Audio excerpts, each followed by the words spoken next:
अच्छा, फिर जिस चीज ने हैरान किया है ना, आपने कुछ ऐसे सियासतदान भी बुलाए जिनके साथ आपका कहते हैं ना सही इट कड़के का वैर है, वो भी आपकी छत पे आए हुए थे।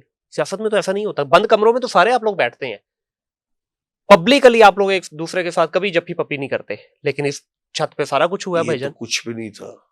मैंने तो पीटी वालों को फोन अटेंड नहीं किए, वो बड़े आ रहे थे। अच्छा, नहीं आया तो फिर ज्यादती देखो, तो नून लीग बुला लेता, पीपीपी बुला लेता, पीटीआर नाल केड़ी दुश्मनी था, छड्डो। दुश्मनी नहीं है हाँ। ना, एहतजाजी कर लेंदे हम्म। जान एहतजाज तो करन ना।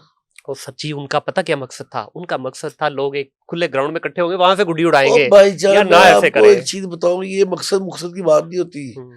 ये जाहिल लोग हैं जिन्होंने हमारे अंदर ना खुशियों में बम डालना होता है। हम्म। कोई ना कोई भंग डालनी होती है इन लोगों ने।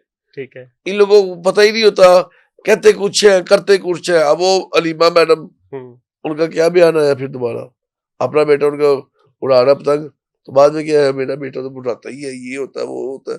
एनी ताड़ी चक्कर ऐसी ना कर दे तुसी। अच्छा,